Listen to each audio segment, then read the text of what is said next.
মেয়েটাকে স্কুলে দিয়ে আসলাম। এই যে ঘেমে টেমে একাকার, যেমন গরম পড়েছে তেমন রোদও দিয়েছে। আজকে অনেক অনেক দূরই হাঁটলাম। এই যে সাথে নিয়েছি দুটো ডায়েরি।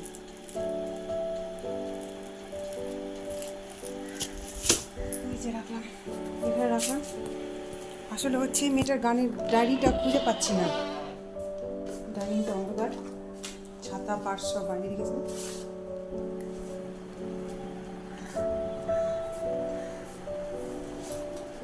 বিছানার অবস্থা তো একেবারে একসাথ হয়ে আছে, একাকার হয়ে আছে। দেখুন কী অবস্থা। ডাল সিদ্ধ করেছি আর কলা ভাজাটা করেছি। দিম্মিকে স্কুলে রেখে এসে ওই দিক দিয়ে গেছিলাম মার্কেটে বলতে ওই যে দুটো পেন নিলাম। আর দুটো পেন নিলাম বলতে একটা আমার জন্য, একটা মিঠির জন্য। ওরা আমার পেনগুলো টেনে টেনে সব শেষ করে দিচ্ছে। আমার যখন হুটহাট করে কাজ করছে তখন পেন আর পায় না। তো আজকে ভাই বোনে ঝগড়া লাগিয়েছে, পেন একটাই পেন আছে, দুজন নিবে বলে। সে বললাম মিটিকে যে আজকে স্কুলে রুল নিয়ে যা, রুলের কাজটা চালা। আমি যে দুটো পেন নিলাম, একটা মিটির জন্য একটা আমার জন্য। যা আর নিলাম এই যে এই দুটো ডায়েরি।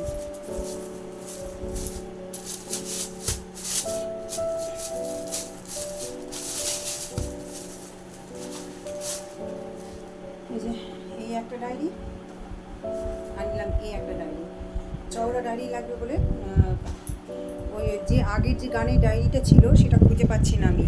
সবই আছে টেবিলে, বই খাতা পেন সব আছে, পেন্সিল বক্স, জ্যামিতি বক্স, প্র্যাকটিক্যাল বক্স সব কিছুই আছে, কিন্তু মেয়েটার গানের ডায়েরিটা খুঁজে পাচ্ছি না।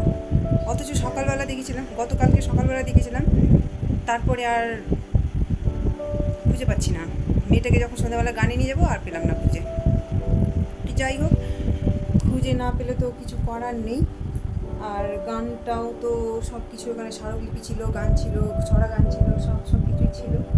তো একটু অসুবিধেই হলো। কালকে গান করে আসলো, তো ম্যামের খাতা থেকেই করালো গানে ম্যামে। তো আমার কাছে একটা ডায়েরি ছিল, এই ডায়েরিটা করে না,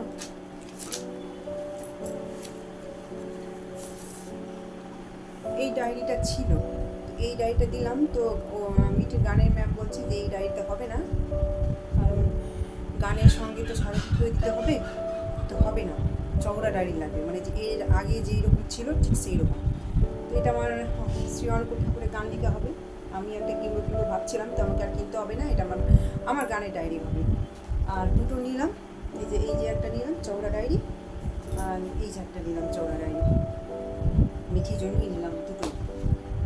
আবার কখন কিনতে হবে, খতম হয়ে গেলে আবার যাও, তো কিনে রেখে দিলাম, চলবে। সস্তাতেই পেলাম, পুরোনো ডায়েরি তো। আর ওইদিকে ভাত হতে আছে আর সবজি হতে আছে। তো যাই হোক, পুরো ঘেমে গেছি। রোদ থেকে আসলে নাকি ফ্যানের হাওয়া খেতে নেই, জল খেতে নেই, কিন্তু কে শোনে কার কথা। এখন বারণ দেওয়ার কে আছে, বারণ করারই কে আছে। একটু জল খাবো, ড্রেস চেঞ্জ করবো, জল খাবো আর রান্নায় যাবো। তো যাই হোক, আর এই যে আমার বিছানার অবস্থাটা দেখুন। এই সবগুলো এখন গোছগাছ করবো। চলুন দেখতে থাকুন। আজকে ব্লগটাই আমি শুরু করলাম। এখন বাজে হচ্ছে 11টা বেজে 11:30। আমার বইতে 5 মিনিট ফার্স্ট, মানে 11টা বেজে 25। 11টা বেজে 25-এ আমি ব্লগ শুরু করলাম। সারাদিন কতটুকু হবে কী হবে জানি না। ব্লগ করতেও ইচ্ছে করে না, কেউ দেখলে ভালো লাগে, ব্লগ করতে ভালো লাগে, সাবস্ক্রাইব করলে ব্লগ করতে ভালো লাগে। সবার ব্লগে দেখি সাবস্ক্রাইব ঝড়ের গতিতে হয়, কিন্তু আমার একটা তো হয় না। একটা তো ব্লগ হয়ে গেল, আর এই চ্যানেলটা যে খুলেছি আমার সাবস্ক্রাইবই হয়ে না। কী জানি কেন, জানি না। কপাল নাকি, এই কপালে আমার কিছুই লেখা নাই, তাই কিছুই হবে না। চলুন দেখতে থাকুন। কালকে রাত্রি চুল একটা তুলে দিয়েছিলাম মিঠিয়ে আমার। চলুন দেখতে থাকুন। চুল একেবারে ভিজা হয়ে আছে, আমার ভিজা চুলই বেরিয়ে গেছিলাম, কারণ গরমে চুল ছাড়া যায় না, ছেড়ে রাস্তা পথে হাঁটাই যায় না। তাই আমি পোকা বলি তেল মাখতে হবে আমার চুল। তো যাই হোক, একদম ভিজা হয়ে আছে, পুরো চুল ভিজা হয়ে আছে। তো চলুন আমি রান্নায় বসাই। তো এদিকে রান্না বান্না ধোয়া মোছা সব হলো, ধোয়া মাজা সব কিছুই হয়ে গেল। লাইটটা অফ করে দিই, ঘরের দরজাটা লাগিয়ে দিই, রান্নাঘরের দরজাটাও লাগিয়ে দিলাম। আর এদিকে এখন একটু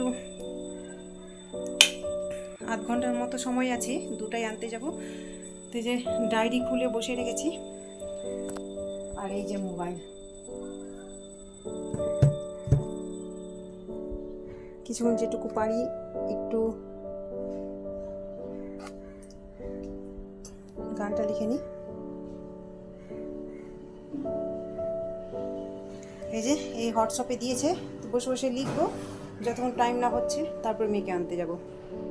মিঠিকে এইমাত্র স্কুল থেকে নিয়ে আসলাম। আজকে অন্য ড্রেস পরে গেছে, অন্য ড্রেস বলতে আগের ড্রেস, যে নতুন ড্রেস দিয়েছিল পরপর 2 বছর, ওইগুলো ড্রেস ছিঁড়ে গেছে, সেলাই ছুটে গেছে আর কি।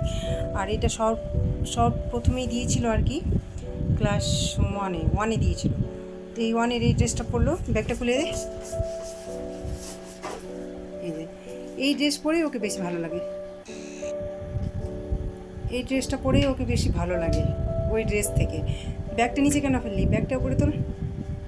আর ওকে আনতে যাওয়ার আগে এই যে বিছানাটা পরিপাটি করে গুছিয়ে রেখে গিয়েছিলাম, আর তার সাথে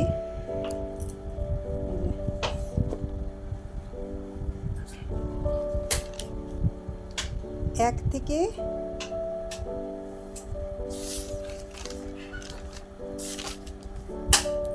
17 অবধি ওর স্মারকলিপি লিখে গেছি অলংকারগুলো। এবার 18 থেকে লিখবো আর কি। তা আজকে বোধহয় আর হবে না, যদিও হয়তো রাত্রে। জল খাচ্ছিস না? ড্রেসটা খুলে ফেল, হাত মুখ পা হাত ধো, দিয়ে আমার সঙ্গে খাবি। এখন 3টা বাজতে প্রায় 10 মিনিট দেরি আছে, 10 মিনিট না 15 মিনিট, এই ঘড়িতে 5 মিনিট ফার্স্ট আছে। চল হাত মুখ ধুয়ে নে। আমারও খুব খিদে পেয়েছে, সৌভিক তো এখন আসবে প্রায় 4:45টার দিকে। তো চলুন, রান্না তো আজকে করি। এইদিকে খাওয়ার পরে অনেকক্ষণই একটু আরাম করেছিলাম, ঘুমিয়েছিলাম। এই বাড়িতে এসে প্রায় রাত 11:30-12টা বেজেই যায় ঘুমাতে, সেই জন্য আর সকালবেলা তাড়াতাড়িও উঠতে হয়। তো ওই জন্য দুপুরবেলা একটু খেয়ে দিয়ে ঘুমালেই যেন ঘুম চলে আসে। তো প্রায় কিছুক্ষণ ঘুমানোর পরে এই যে বিস্কিট খালি হয়ে গেছিলো, তাই বিস্কিট বয়মে ভরে দিলাম। কারণ আমাদের বিস্কিট খুব জোর হয়তো 2 থেকে 3 দিনও যায় না, ওই জন্য আমি মাসে বিস্কিট কিনে রাখি, 5-6 প্যাকেটই কিনে রাখি। তো এই যে 1 প্যাকেট বিস্কিট খুললাম, খুলে প্যাকেটে ভরছি। তো মিঠি আর সৌভিকে দুজনেরই লাগে, চা দিয়ে তো খাই, এমনি সময় ওরা খায়, বিস্কিট পেলে কিছুই লাগে না। তো যাই হোক, তারপরে যাবো, আজকেও আছে মাতৃ সম্মেলন। এইদিকে আমার ছেলে আঁকতে বসেছে বিরাট কোহলি। তো আমার ছেলে বিরাট কোহলির বড়ই ফ্যান, প্রচণ্ড ভালোবাসা থাকে, ক্রিকেট জগতের একটা মহানায়ক আর কি যাকে বলা যায়। তো সেম টু সেম মোবাইল দেখে আঁকছে। আমার ছেলেটা যদিও এখন আর্ট শেখে না, কিছুদিন আগে বলতে যখন ছোট ছিল, 5-6-এ পড়ছিল, তখন আর্টে দিয়েছিলাম। প্রথমবার যখন আর্টে দিয়েছিলাম তখন পরে বোধহয় ক্লাস 3-তে পড়ে। তো অনেকটা দূর ছিল, দিয়ে আসা নিয়ে আসা খুব একটা সম্ভব হচ্ছিল না বলে ছাড়িয়ে দিয়েছিলাম। তো 2 বছর করেছিল তখন, তারপর 2 বছর করানোর পরে ছাড়িয়ে দিয়েছিলাম।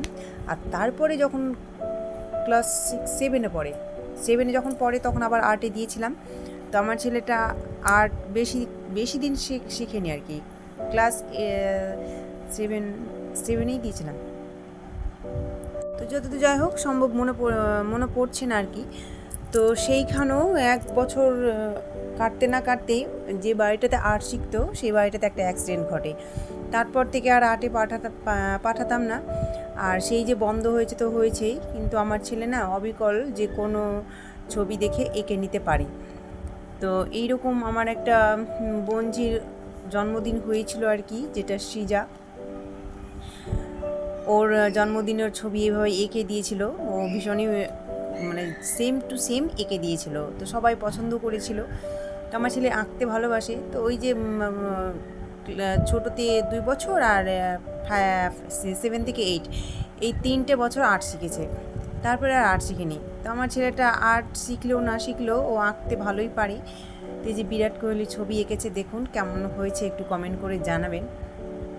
আমার ছেলে এখন তো 11-এ পড়ে, তো ও যে কোনো ছবি ও দেখে এঁকে নিতে পারে। তো এটা ওর একটা প্রচণ্ড ছিল, আর্ট শিখতে পারেনি তো আফসোস করছিল, কিন্তু ওর আর্টের প্রতি অনেকটাই নেশা ছিল। এই যে আঁকতে আঁকতে প্রায় সম্পূর্ণ এঁকে নিয়েছে। তো আপনারা বলুন তো কেমন হয়েছে, বিরাট কোহলির মতো ছবিটা হয়েছে কি না, তো একটু জানাবেন। আর আমার ছেলেকে অনেকটা আশীর্বাদ করবেন যেন বড় হতে পারে, বড় মাপের মানুষ হতে পারে এবং সৎ মানুষ হতে পারে। ব্লগটা আমি এখানেই শেষ করছি। আজকের মতো টাটা, আবার আগামীকাল আসছে।